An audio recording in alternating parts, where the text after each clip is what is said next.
Plan করে রাহুল ও রাহির মধ্যে ঝামেলা বাঁধিয়েই দেয় তিতলি। হ্যাঁ বন্ধুরা, এমনটাই দেখা যাবে। বিস্তারিত জানতে ভিডিওটিতে লাইক দিয়ে চ্যানেলটি সাবস্ক্রাইব করে শুরু থেকে শেষ অবধি দেখতে থাকো। গল্পের শুরুতেই দেখা যাবে রাহুলের বিক্রি করা বাইক ফিরিয়ে দিলে রাহির উপর রেগে যায় রাহুল। এটা দেখে রাহি অনেক চিৎকার করে বলতে থাকে, সবসময় তুমি আমাকে আমাকে সবকিছু দেবে, আমি কিছুই দিতে পারবো না? তুমি তো বলেছিলে যে আমরা বন্ধু, কিন্তু কিন্তু আজকে বুঝতে পারলাম যে আমাদের মধ্যে কিচ্ছু নেই। এই বলে এই বল- রাহি চলে যেতে থাকে। তখনই রাহুল এসে রাহিকে আটকায় আর বলতে থাকে, প্লিজ রাহি, এরকম করো না, সরি, আমার ভুল হয়েছে, আমার এরকম করাটা ঠিক হয়নি, তোমাকে বোঝা উচিত ছিল আমার। তখনই রাহি রাহি চলে যেতে যাবে, ঠিক তখনই রাহুল ধাক্কা মারলে তখন তিতলি এসে রাহুলের বুকে জড়িয়ে পড়ে। এটা দেখে রাহুল অবাক হয়ে যায়। রাহুল মনে মনে বলতে থাকে, সত্যি মেয়েটা একদম পাগল, একদম অবুঝ, কোনোভাবে বুঝতে চায় না।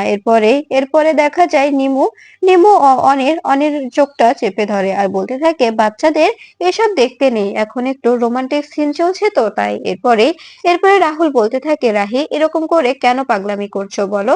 ঠিক আছে, তুমি যখন এটা আমাকে এনে দিয়েছো আমি নেব, কোনো সমস্যা নেই। শুধু শুধু আমি রেগে গিয়েছিলাম কারণ এখন তো তোমার হাতে টাকা নেই। তুমি তুমি এটা কেন কিনতে গেলে, তাই তো আমি রেগে গিয়েছিলাম, সরি। এরপরে এরপরে দেখা যায় রাহি বলতে থাকে, হ্যাঁ বুঝতে পারছি। এরপরে রাহুল বলতে থাকে, চলো তোমাকে নিয়ে একটু ঘুরে নিয়ে আসি তোমাকে, বাইকটা ফিরে পেয়েছি, সেটার অনুযায়ী তোমাকে একটা ট্রিট দিয়ে আসি। তখনই নিমু, অনি ও লাক্স বলতে থাকে, একদম ঠিক বলেছিস, যা ওকে নিয়ে একটু ঘুরে আয়। এরপরে রাহুল রাহুল ও রাহি দুজনেই বাইকে করে ঘুরতে বেরিয়ে পড়ে। এরপরে দেখা যায় এদিকে রাজীব রায়চৌধুরী নিমুকে বলতে থাকে, রাহি কোথায়?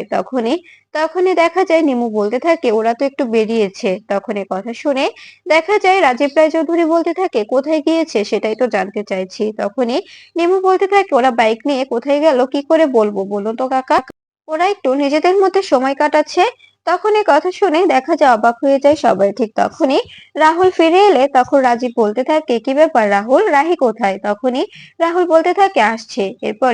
এরপরে দেখা যায় পিসি ঠাম্মি বলে ওঠে, যা খেল দেখালো বাড়ির লোকজন, দেখে তো সত্যি আমার অনেকটা রাগ হয়েছে, মনে হচ্ছে যে ওটা ওটা চোরেরই বংশ। এ কথা শুনে রেগে যায় রাহুল বলতে থাকে, কি হচ্ছে এসব পিসি ঠাম্মি? তুমি না জেনে না বুঝে কাউকে এভাবে ব্লেম দিতে পারো না, সবটা তো প্রমাণ হয়ে গেল যে রাহির বাবা মার কোনো দোষ নেই। তখন তখন দেখা যায় পিসি ঠাম্মি বলতে থাকে, দোষ নেই? কে বলেছে? ওই মেয়েটা তো ওদেরই পরিবারের একজন, এটা কি অস্বীকার করতে পারবি? ওটা তো ওদেরই মেয়ে। এই যে তোর বউয়ের তো ও বোন, তাই না? তখন এই কথা শুনে দেখা যায় রাহুল বলতে থাকে, হ্যাঁ বোন, কিন্তু কিন্তু ও একদম আলাদা, ওর সঙ্গে ও বাড়ির কারোর তো মেয়ে কোনো মিল পাবে না পিসি ঠাম্মি, তাই কাউকে এভাবে ব্লেম দেওয়াটা ঠিক নয়।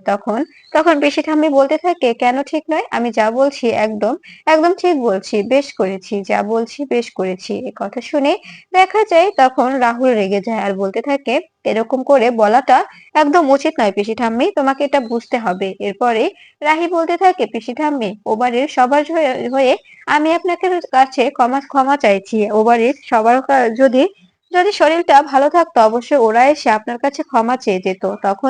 তখনই দেখা যায় লাক্স ও নিমু বলতে থাকে, সত্যি আমরা আমরা যা আন্দাজ করেছি একদম ঠিক, ওদের মধ্যে ভালোবাসা আছে, না হলে কেউ কারো পাশে এভাবে দাঁড়াতে পারে? একজন একজনের পাশে কিভাবে দাঁড়াচ্ছে দেখতে পাচ্ছিস, এর কথা ও বলতে পারছে না, ও ওর কথা বলতে পারছে না। এরপরে দেখা যায় রাজীব এসে বলতে থাকে, সত্যিই তো পিসি ঠাম্মি, এখানে তো রাহির বাবা মায়ের কোনো দোষ নেই, তবে তুমি অযথা কেন ওদেরকে দোষারোপ করছো?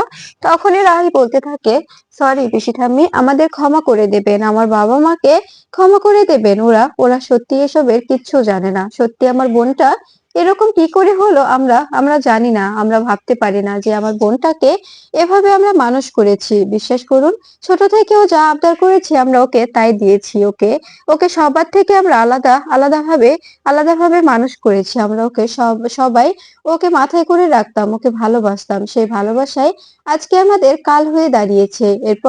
এরপরে দেখা যায় রাহুল ও রাহিকে অনি, নিমু ও লাক্স নিয়ে চলে যায়। তখনই পিসি ঠাম্মি বলতে থাকে, আমি চোখের সামনে দেখছি যে জুয়ার আসতে চলেছে। এদিকে এদিকে দেখা যায় ঘরে এসে লাক্স নিমু বলতে থাকে এই সবকিছু হয়েছে ওই তিতলি বলে মেয়েটির জন্য। তখনই তখনই দেখা যায় এ কথা শুনে রাহুল বলতে থাকে একদম ঠিক বলেছিস, সেখানে তিতলিরও দোষ নেই, রাহিরও দোষ নেই, সব দোষ আমার। আমি যদি ওই মেয়েটাকে ভালো না বাসতাম তবে আজকে আমাকে এই দিনটা দেখতে হতো না। এরপরে দেখা যায় তিতলি রাহুলকে ফোন করে আর বলতে থাকে রাহুল, আমি তোমার সঙ্গে একটাবার একটু কথা বলতে চাই, এরপরে আর কখনো তোমাকে আমি ফোন করব না। এই কথা শুনে দেখা যায় রাহুল রেগে যায়। রাহুল বলতে থাকে তোমাকে আমি বলেছি না তুমি আমাকে ফোন করবে না, তবে কেন ফোন করেছো তিতলি?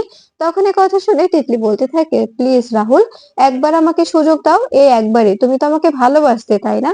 আমি জানি যে তোমার ভালোবাসাটা মিথ্যে নয়, তুমি আমাকে একটা সময় পাগলের মতো ভালোবাসতে, তাই আমি তোমাকে ফোন করেছি, একটাবার আমাকে সুযোগ দাও। তখনই রাহুল বলতে থাকে আমার জীবনে তোমার কোনো ছায়া নেই, তুমি বিশ্বাস না হলে আজকে এসে দেখে যেও।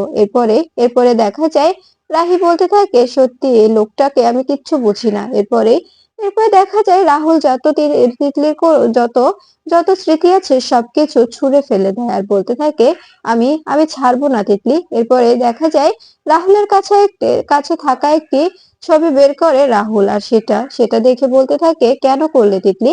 আমি তো তোমাকে নিয়ে সারা জীবন থাকার স্বপ্ন দেখেছিলাম, কিন্তু কিন্তু এভাবে আমাকে কেন ধোকা দিলে? এই বলে দেখা যায় রাহুল বলতে থাকে আমি তোমার কোনো স্মৃতি রাখবো না, সবকিছু আমি পুড়িয়ে ছারখার করে দেব সবকিছু। এই বলে দেখা যায় তিতলির ছবি বড় করে বাঁধিয়ে সেখানে রেখে আগুন লাগিয়ে দেয় রাহুল, আর সেখানে কাঁদতে থাকে আর বলতে থাকে আমি তো তোমাকে ভালোবেসেছিলাম তিতলি, কিন্তু তুমি যে আমার ভালোবাসার এরকম একটা প্রতিদান দেবে ভাবতে পারিনি। আমি তোমাকে ভেবেছিলাম তোমার মতো হয়তোবা কোনো মেয়ে হতে পারবে না, কিন্তু তুমি সত্যি প্রমাণ করে দিলে যে তোমার মতো মেয়ে কখনোই হতে পারবে না। কারণ তুমি যে এতটা জঘন্য, তোমার মনটা যে এতটা নিকৃষ্ট। এরপরে দেখা যায় তখন তিতলির দিকে তাকিয়ে থাকে আর বলতে থাকে আমি কিছুতেই তোমাকে আর ক্ষমা করতে পারবো না। এরপরে দেখা যায় রাহি এসে সেই আগুনটা নিভিয়ে দেয় আর বলতে থাকে এসব কি করছো রাহুল? ছবিটা পুড়িয়ে দিলে কি সব শেষ হয়ে যাবে? তুমি কি নিজের মনে থাকা যে ক্ষতটা সেটা কি মুছতে পারবে? তখন রাহুল বলতে থাকে রাহি, এসব কি করলে তুমি? কেন এই আগুনটা নেভাতে গেলে? হাতটা যে পুড়ে গেল, এক্ষুনি তোমার ফার্স্ট এড করতে হবে। তখন এই কথা শুনে দেখা যায় রাহি বলতে থাকে কিছু হবে না, এটুকুতে কিছু হবে না রাহুল, আমার এটুকু ব্যথা আমি সহ্য করে নিতে পারবো, কিন্তু তোমার মনে যে বড় একটা ক্ষত হয়েছে সেটা তুমি কি করে ঢাকবে বলো? সেটা কি করে তুমি ঠিক করবে? তখন এই কথা শুনে রাহুল বলতে থাকে আমার সঙ্গে যে কাজটা করেছে তিতলি, আমি তাকে কখনো ক্ষমা করতে পারবো না। তিতলিকে আমি ভুলতে পারছি না। তুমি কেন বুঝতে পারছো না রাহি?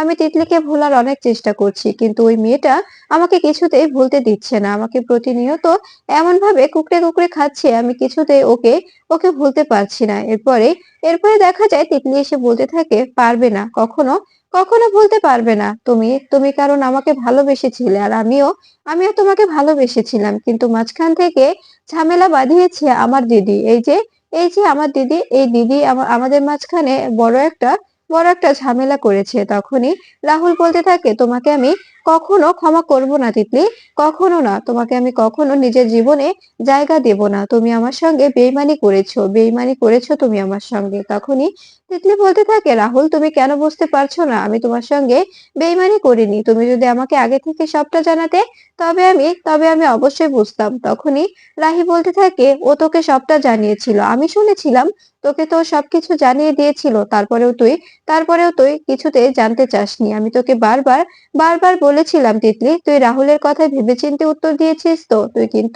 তুই বলেছিলি হ্যাঁ আমি উত্তর দিয়েছি ভেবেচিন্তে। এরপরে দেখা যায় তিতলি বলতে থাকে তুই আমাকে বলিসনি দিদি ভাই, বলিসনি যে রাহুল আমাকে বিদেশ নিয়ে যেতে পারবে না। বিশ্বাস করো রাহুল, ও যদি আমাকে বলতো তবে আমি অপেক্ষা করতাম, এই বিয়ে অবধি আমি গড়াতে দিতাম না। আমি তোমার জন্য অপেক্ষা করতাম যে তুমি যখন আমাকে বিদেশ নিয়ে যেতে পারবে আমি তখনই তোমাকে বিয়ে করব। তখনই তিতলির কথা বিশ্বাস করে ফেলে রাহুল তিতলির কথা বিশ্বাস করে রাহিকে ব্লেম দিতে থাকে আর বলতে থাকে ছি রাহি, তুমি তবে সবকিছু শেষ করে দিয়েছো। তুমি এভাবে আমাকে মিথ্যে বলতে পারলে? তুমি তিতলিকে সবটা বলতে ও যদি তখন আমাকে বলতো যে ও আমাকে বিয়ে করবে না, তবে আমি বিয়ে অবধি যেতাম না। তবে তো আর আমাকে এই মিথ্যে বিয়ে অবধি করাতে হতো না। মিথ্যে বিয়েটা আমার গলায় ঝুলে যেত না, তাই না?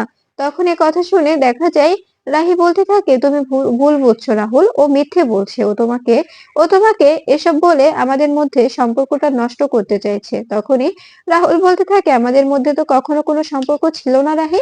তবে কোন সম্পর্কের কথা বলছো তুমি?" তখনই রাহুলের এই কথাগুলো শুনে অবাক হয়ে যায় রাহি। রাহি চুপ করে দাঁড়িয়ে রাহুলের কথাগুলো শুনতে থাকে। তখন রাহুল বলতে থাকে, "আমি তোমাকে কখনো ক্ষমা করতে পারবো না রাহি।